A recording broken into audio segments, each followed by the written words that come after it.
Selamat sore Bapak Ibu wilayah yang dikasih Tuhan Yesus. Kembali saat ini kita akan melakukan bersama-sama untuk mengikuti persekutuan wilayah 4 secara online ya. Pada saat ini kita akan memasuki persekutuan doa yang ke-6 dengan tema mohon kerendahan hati. Sebelum mulai kami ajak Bapak Ibu Saudara semua untuk kita akan menyanyikan lagu dari Hidup Jemaat 246 ayat 1 dan 3. Ya Allah yang Maha Tinggi. Ya Allah yang Maha Tinggi, Kau pencipta dunia ini. Kami juga Tuhan ciptakan agar Engkau tetap dipuji. Engkau Bapa yang memberkati tiap orang yang rendah hati. Tolonglah kami sekarang ini dan selamanya.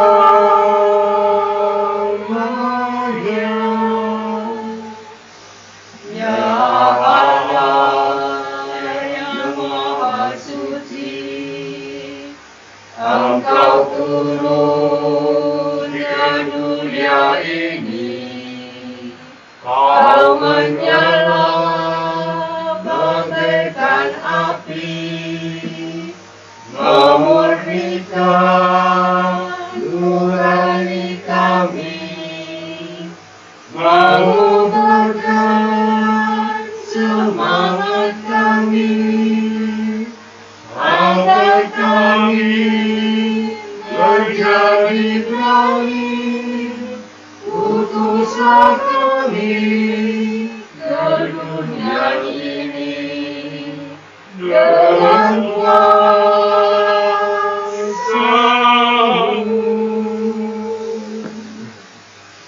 Baik, saat ini kita akan memasuki ke doa pelayanan firman yang akan dipimpin oleh Bapak Haryadi.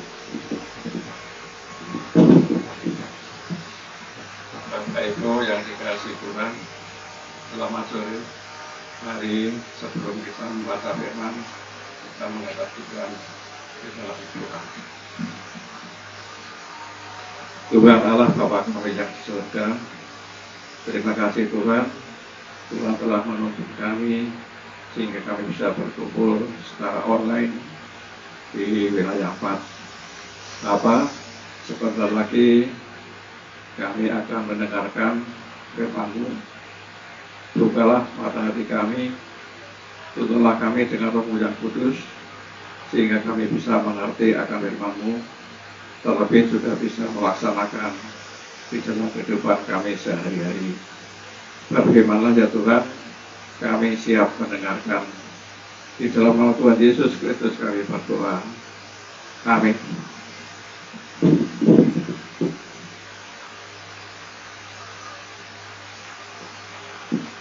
Bapak Ibu yang dikasihi Tuhan, sebelum kita akan memasuki pembahasan firman pada sore hari ini, kami akan mengajak Bapak Ibu Saudara untuk membuka terlebih dahulu kitab Lukas 14. Kitab Lukas 14 ayat 7 sampai ke 14 akan kami bacakan. Lukas 14 ayat 7 sampai ke 14 dengan judul berikut, tempat yang paling utama dan yang paling rendah. Karena Yesus melihat bahwa kamu-kamu berusaha menduduki tempat-tempat kehormatan, Ia mengatakan perumpamaan ini kepada mereka. Kalau seorang mengundang engkau ke pesta perkawinan, janganlah duduk di tempat kehormatan, sebab mungkin orang itu telah mengundang orang yang lebih terhormat daripadamu. supaya orang itu yang mengundang engkau dan dia jangan datang dan berkata kepadamu, berilah tempat ini kepada orang itu. Lalu engkau dengan malu harus pergi duduk ke tempat yang paling rendah. Tetapi apabila engkau diundang, pergilah duduk di tempat yang paling rendah. Mungkin tuan rumah akan datang dan berkata kepadamu, sahabat, silakan duduk di depan. Dan dengan demikian engkau akan menerima hormat di depan mata semua tamu yang lain. Sebab barang siapa meninggikan diri, ia akan direndahkan. Dan barang siapa merendahkan diri, ia akan ditinggikan. Dan Yesus berkata juga kepada orang yang mengundang dia, apabila engkau mengadakan perjamuan siang atau perjamuan malam, janganlah engkau mengundang sahabat-sahabatmu atau saudara-saudaramu, atau kaum keluargamu, atau tetangga-tetanggamu yang kaya, karena mereka akan membalasnya dengan mengundang engkau pula, dan dengan demikian engkau mendapat balasannya. Tetapi apabila engkau mengadakan perjamuan, undanglah orang-orang miskin, orang-orang buta, orang-orang cacat, orang-orang lumpuh, dan orang-orang buta. Dan engkau akan bahagia karena mereka tidak mempunyai apa-apa untuk membalasnya kepadamu. Sebab engkau akan mendapat balasannya pada hari kebangkitan orang-orang yang benar. Demikian firman Tuhan yang diambil dari Lukas 14 ayat 7 sampai 14. Selanjutnya Bapak Ibu Saudara yang terkasih, kita akan memasuki pembahasan pada sore hari ini yang akan disampaikan oleh Bapak Situhan.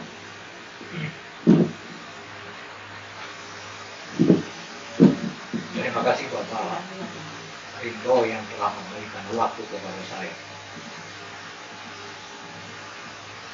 Renungan yang akan kita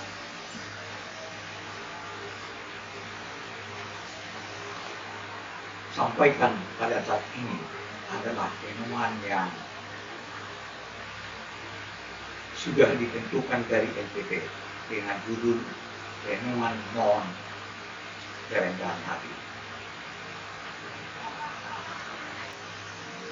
Bacaan Alkitab Lukas 14:7-14.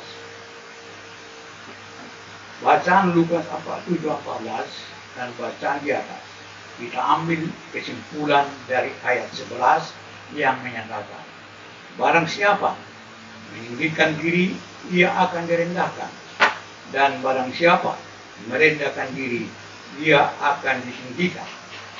Sesungguhnya ayat ini adalah gambaran keadaan masyarakat Yahudi, terutama orang-orang Farisi dan ahli Taurat yang selalu menonjolkan diri karena keangkuhan rohani mereka sebagai ahli Taurat dan keangkuhan lapisan masyarakat elit sebagai masyarakat menengah ke atas, golongan Farisi. Di masyarakat Yahudi, ahli Taurat dan orang Farisi harus disanjung dan diagungkan di masyarakat Yahudi pada saat itu. Sehingga Tuhan Yesus memperingatkan mereka supaya mereka mengendalikan diri untuk menuju sikap rendah hati. Tuhan Yesus menunjukkan saat itu sikap rendah hati yang tidak mau diagungkan ataupun ditonjolkan, walaupun telah membuat mujizat di tengah masyarakat Yahudi, misalnya menyembuhkan orang sakit, mencelikan orang yang buta, menyembuhkan orang yang sakit kusta, dan memberi makan orang miskin dan yang berkekurangan. Pada ayat 14 dari bacaan kita di atas, dan engkau akan berbahagia karena mereka tidak mempunyai apa-apa untuk membalasnya kepadamu, sebab engkau akan mendapat balasan pada hari kebangkitan orang-orang mati. Dari ayat 14 kita tarik suatu kesimpulan supaya masyarakat pada saat itu harus berbagi atau dengan istilah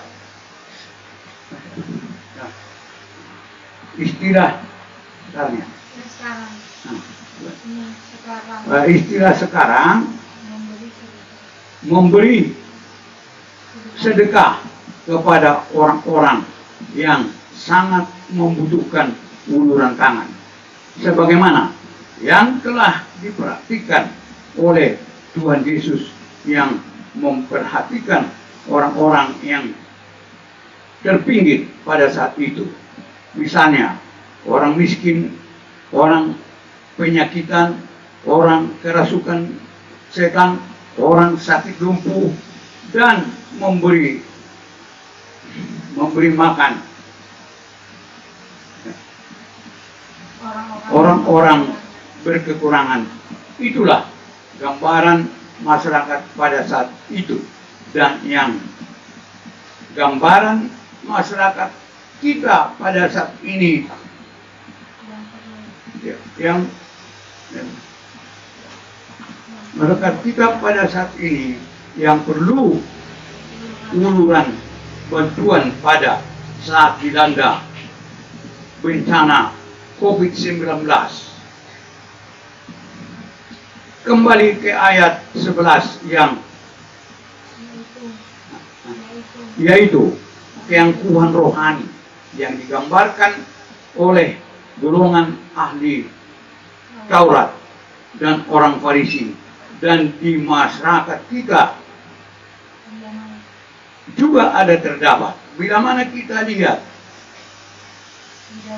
di dalam masyarakat kita pada saat ini yang ada golongan kekristenan yang menganggap dirinya yang paling benar. Ya, ini sebagai orang Kristen yang super. Ya.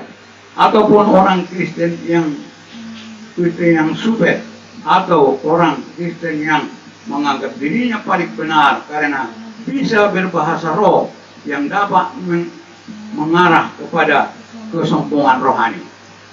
Kembali kita ke judul, mohon kerendahan hati.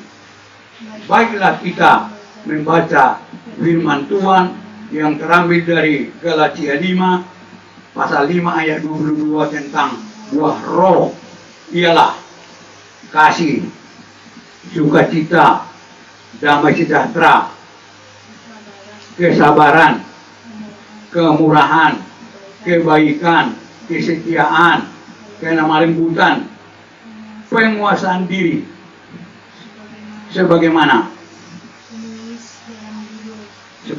penulis dalam judul bahwa penguasaan diri adalah bagian dari kerendahan hati. Kemudian kita kaitkan dengan khotbah Tuhan Yesus di bukit yang terambil dari Matius pasal 5 ayat 7 yang berbunyi, berbahagialah orang yang murah hatinya karena mereka akan beroleh kemurahan. Lalu ayat 8, berbahagialah orang yang suci hatinya karena mereka akan melihat Allah. Dan ayat ke-9 menyatakan, berbahagialah orang yang membawa damai karena mereka akan disebut anak-anak Allah. Jadi dapat kita ambil kesimpulan, murah hati, suci hati, dan membawa damai adalah bagian daripada rendah hati. Dan bila mana kita melaksanakan rendah hati itu, kita akan berbahagia saat ini di bumi ini dan nanti di surga. Amin. Marilah kita berdoa. Bapa yang berkata di surga, Kami bersyukur kepadamu karena pada sore hari ini kami dapat menyampaikan ataupun mengadakan persekutuan doa untuk wilayah Ampat. Semuanya itu bukan karena kepandaian ataupun kecerdikan atau pintaran kami, hanya karena kasih Tuhan, sehingga dapat kami melaksanakan itu walaupun dalam keadaan yang sangat terbatas, baik untuk bisa berkumpul dan juga untuk bisa menggunakan teknologi yang dapat disampaikan kepada jemaat. Namun kami bersyukur sampai saat ini sudah kami dapat melaksanakan wilayah Ampat ini melaksanakan sampai yang PD persekutuan dua yang ke-6. Itu semua karena kemurahan Bapak. Kami tahu Bapak, banyak jemaat di wilayah Ampat belum puas untuk mendengarkan. Ataupun apapun yang kami sampaikan belum begitu bermakna atau dapat memuaskan hati-hati jemaat. Tetapi kami mohon maaf, mohon supaya Tuhan menyempurnakan apa yang kami sampaikan itu. Pada kesempatan ini juga kami sampaikan kepada Bapa di surga, supaya kiranya teman-teman kami seiman terutama yang berada di wilayah Ampat, umumnya juga di wilayah atau di lingkungan gereja GKJ Mergangsa, ada teman-teman yang belum berkecukupan ataupun kesulitan untuk membiayai rumah tangga karena keadaan, situasi, kondisi. Ada yang tidak bisa bekerja karena ada mungkin pemutusan hubungan kerja, ada yang wira swasta ataupun keadaan ekonomi sangat sulit karena banyak yang tidak bisa berbelanja ataupun menyampaikan ataupun menjajakan dagangannya. Kami minta kepada Bapak supaya Bapak memberi jalan keluar, supaya mereka makin percaya bahwa di dalam keadaan sangat sulit pun Tuhan hadir. Demikian juga kami serahkan para teman-teman kami atau jemaat yang sedang keadaan sakit. Kami mohon supaya Tuhan menjamah mereka, memberikan kekuatan kepada keluarganya, memberikan kebersamaan di dalam keluarganya, supaya juga mereka memberikan semangat yang baru atau memberikan obat yang baik kepada keluarga. Karena kami tahu sampai saat ini juga banyak para medis dan dokter yang sangat sibuk sehingga sulit untuk melayani orang yang sedang sakit. Semuanya itu kami serahkan kepada Bapa di surga, karena kami tahu Yesus Kristus Juru Selamat kami dan juga Roh Kudus akan mampu untuk memberikan jalan keluar, jalan yang terbaik. Kami tidak bisa menyebutkan satu persatu pada saat ini jemaat wilayah Ampat yang sedang dalam keadaan sakit. Kiranya Tuhan memberikan tuntunan untuk menyembuhkan atau memberikan kekuatan di dalam sakitnya. Demikian juga kami serahkan pada saat ini pemerintah kami, terutama pemerintah di Yogyakarta, supaya bijak dan cerdik untuk melihat situasi saat ini. Karena kalaupun sekarang ini sedang diadakan normal baru, tapi kami lihat di berita di televisi, di Indonesia sudah 1.240 sekian yang telah terpapar, yang tertinggi baru kemarin. Kami serahkan supaya pemerintah di Jogja, baik Bapak Gubernur, Wali Kota, Camat, dan sampai ke RT, mempunyai hikmat dari Tuhan bagaimana cara menanggulangi keadaan ini, supaya penyakit ataupun wabah virus bisa terhindar dari masyarakat Yogyakarta. Terima kasih Bapak. Doa yang kami sampaikan ini. Kami taruhkan di dalam nama Yesus Kristus Tuhan dan Juru Selamat kami. Amin. Amin. Sudah disampaikan pembahasan pada persekutuan doa yang ke-6 ini, dan selanjutnya kita akan memuji Tuhan kembali dari Kidung Jemaat 460.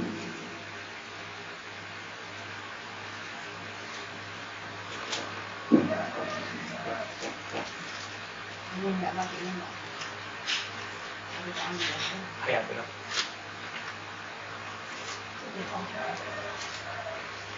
Kidung Jemaat 460. Jika jiwaku berdoa. Jika jiwaku berdoa kepadamu Tuhanku, akan aku terima saja pemberian tanganmu, dan menebus kaki Yesus di depan sengsaranya. Dengan kehendakku dapat kehendakmu jadilah. Baik, kedua, apa juga yang kau bilang baik untuk hidupku, biar aku setuju dengan maksud firman-Mu. Menghayati dan percaya walau hatiku lemah. Jangan kehendakku Bapa, kehendakmu jadilah. Demikian Bapak Ibu, ibadah online pada sore hari ini sudah selesai, dan sebelum mengakhirinya kita akan kembali menutupnya dengan berdoa dan akan kami lanjut. Mari kita berdoa. Terima kasih Bapa di surga atas segala kasih-Mu, penyertaan-Mu pada sore hari ini, saat kami semua berkumpul untuk mengikuti persekutuan doa pada sore hari ini. Biarlah Engkau saja yang menuntun, biarlah Engkau saja yang memberikan hikmat, dan kebijaksanaan saja yang memberikan kami pengertian akan kehendak-Mu. Terima kasih Bapa, kami serahkan semua ini ke dalam tangan kekasihan-Mu. Biarlah kehendak-Mu yang jadi pada kami saat ini dan selama-lamanya. Terpujilah Bapa di surga, di dalam nama Yesus kami berdoa dan mengucap syukur. Amin. Bapak Ibu yang dikasihi Tuhan, selanjutnya mungkin ada Bapak Ibu yang ingin memberikan tambahan ataupun memberikan masukan, memberikan pembahasan mengenai bahan persekutuan doa pada sore hari ini. Silahkan melalui grup WA pada sore hari ini. Terima kasih.